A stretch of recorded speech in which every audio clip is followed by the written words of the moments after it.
I know it's been a while, but I finally have more Warhammer content for you, and before you ask, don't worry about the video game. It's functionally the same as people putting Subway Surfers under YouTube shorts to keep the ADHD crowd attentive.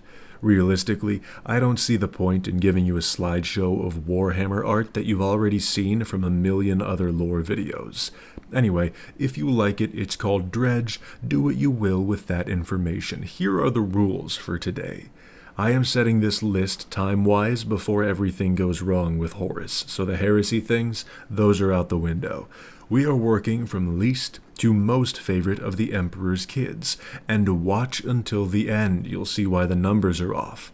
Don't think that I've got any more to add here, so yeah, we can start. The first two getting removed from the Emperor's Christmas card mailing list are his forgotten sons, because he'll still talk about the kids that he hates. He'll even talk to them in some miraculous circumstances. He's even okay with acknowledging half the kids after they went full chaos. The fact that he's had these two burned from records so thoroughly nobody ever considers their existence, they've easily got to be the most dissatisfactory failures that he's ever encountered, and this is coming from a guy who has a Lorgar and a Magnus on his hands. It's almost impressive somebody can fuck up that harshly, let alone two of them. Now the actual list may begin, and at number 17 somebody had to be in last place, and although I'm not happy about it, this spot is reserved for my sweet baby boy Angron. The walking, talking, stabbing, snarling, and disemboweling proof that even the greatest psyker in history cannot overcome shitty writing. Mr. Nigh-Omnipotent Foresight over here somehow didn't see why murdering a future employee's entire roster of loved ones might result in negative consequences down the line. Yeah, the Emperor didn't get along with the beehive he kept hitting with a fucking hammer. Who would have seen that coming? 6 orbital strikes, and you would have had a more aggressive Leman, Russ, and friends in your employ. If you can't tell, I sympathize with Angron a whole lot, but I also think it's not a great idea to make the Emperor look like he's going to fail every single perception check in the galaxy. Anyway, if you know the history of Angron, you know exactly why he hates the Emperor, and it's hard to see a reality in which the Emperor doesn't fucking detest him more than all of the other kids. At number 16, there is one completely understandable son to want distance from. Yes, he could have supported Konrad more, no argument there, but hear me out. He already had enough feral children to wrangle. He didn't need another one who's actively going to try and bite his fingers off at every possible opportunity. Not a single one of you can blame him for looking at Melchador and saying, "Send that fucker to Grandma's house on the other side of the galaxy. I don't want to handle that right now." If you had 24 children and one of them wouldn't stop skinning people, you would do the exact same thing. Don't lie to yourself. You're not rehabilitating that. In a lifetime full of nightmares, you can count on one hand the amount of people who thought they could get through to Konrad and lived. This is just one of the circumstances killing his kid would not have been only reasonable, it's the most logical outcome. Number 15. Was Perturabo a whiny boy? Kinda. Yeah, definitely the most out of all his brothers. However, his crash outs were reasonable a solid 70% of the time. Of course he became the world's best psychopath. Staring into a black hole that's a gateway to hell your whole life is gonna do that to you. And the Emperor didn't make matters better whatsoever. He hated this man to his bones. Not once did he ever throw poor Peter Turbo a softball. It was just straight fucking gas that'll sting your hand whether you got a glove on or not, every single time. You don't send the kid you like to fight the time-shifting aliens and then take his Xbox away when he comes home successful. You do that to the son that you hate with a passion. Number 14. Isn't it wild that Lorgar isn't last place? Don't worry, I'll tell you why.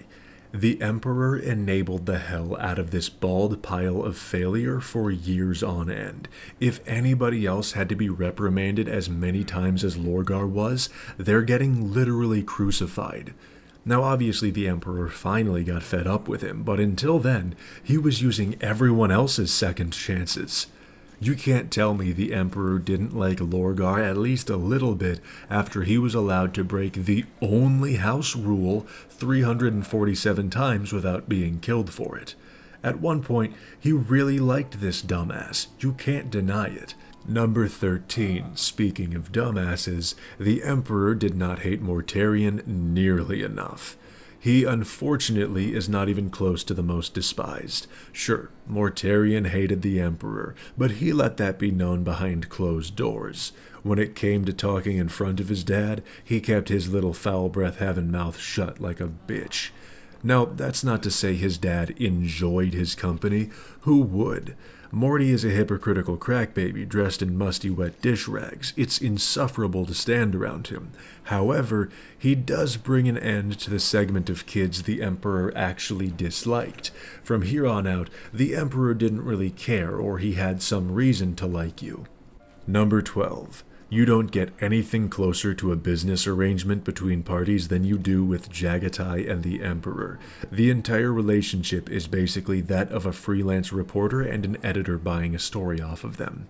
It's like they shook hands on Shark Tank when they first met under the agreement of, Jaghatai, I'm offering you 100,000 space marines and infinite funding for a 2% royalty on all planets conquered in your great hunt.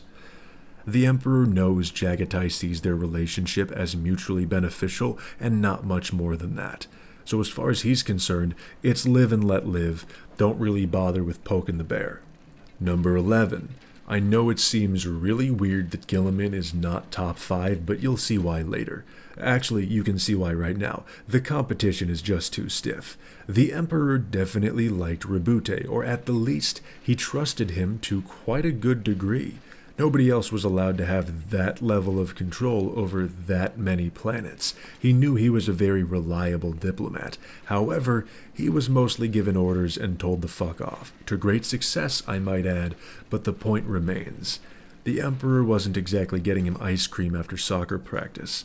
They were amicable co-workers, but as usual, the son cared about the relationship far more than his dad did.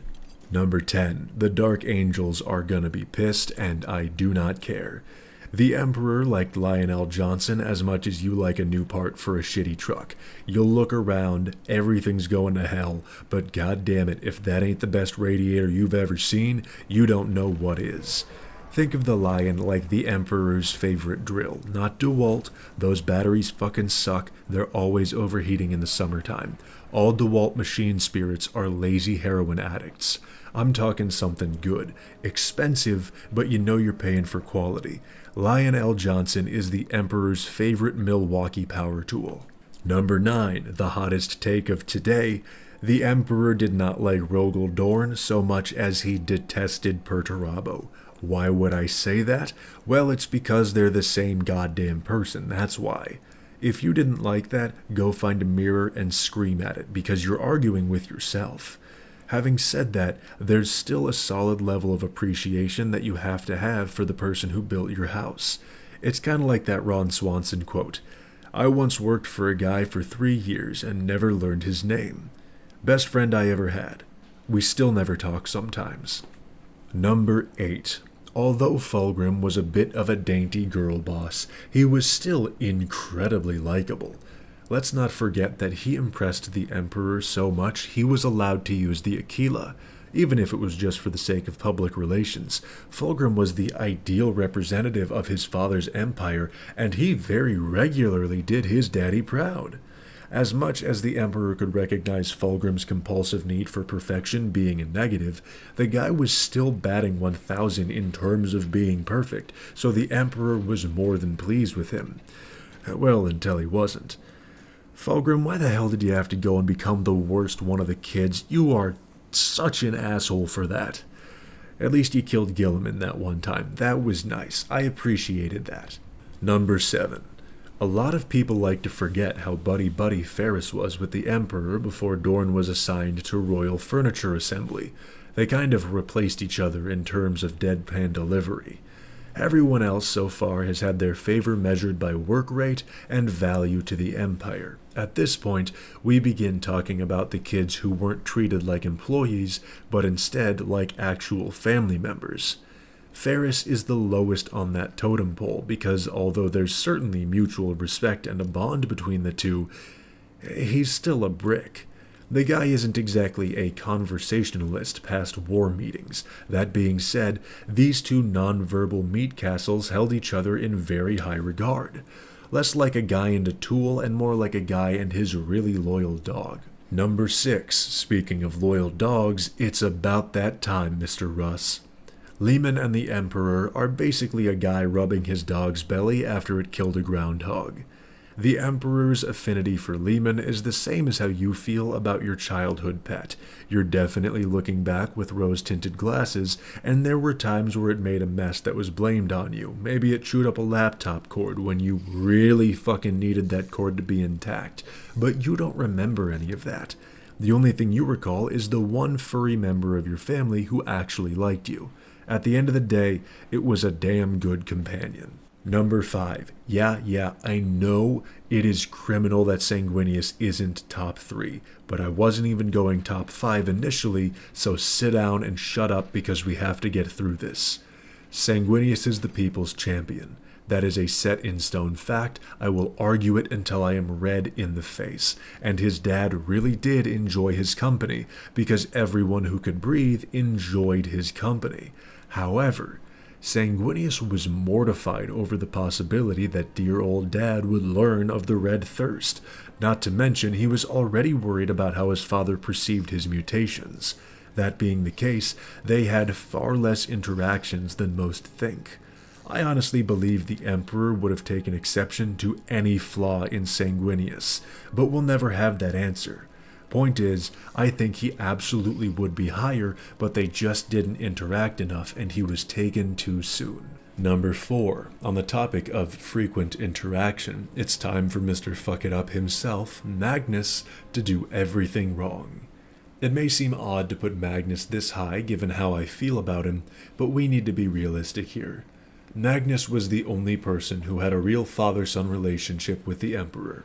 They were communicating telepathically his entire childhood. The Emperor knew everything there was to know about Magnus until the little redneck began hiding things. He was his best confidant.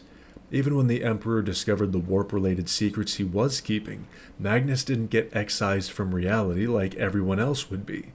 He was trusted with the responsibility to get his legion's mutations in order on top of that. Sure, the verdict of Nicaea hindered the relationship between the two, but the Emperor never enforced it for a reason. It was mostly a cosmetic order just so people like Morty would shut the fuck up. Turns out, he probably should have enforced it after all. Just before we continue, if you hear my voice change in pitch or pace, I'm having some weird shortness of breath that I'm contending with, so I apologize in advance. Number 3. I bet you weren't expecting to see Corvus all the way up here. Look, we can rank order in friendship and familiarity all day, but trust is what speaks volumes.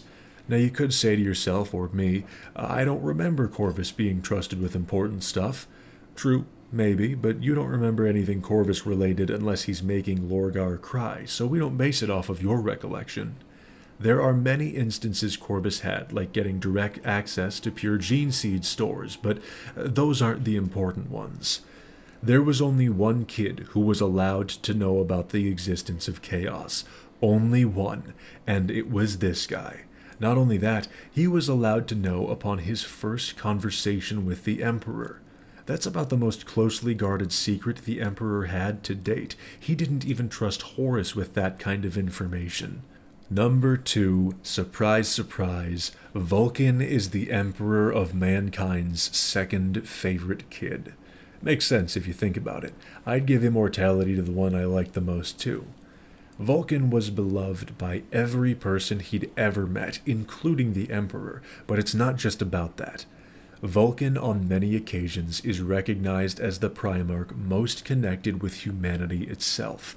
That's the entire driving factor behind all of the Emperor's efforts.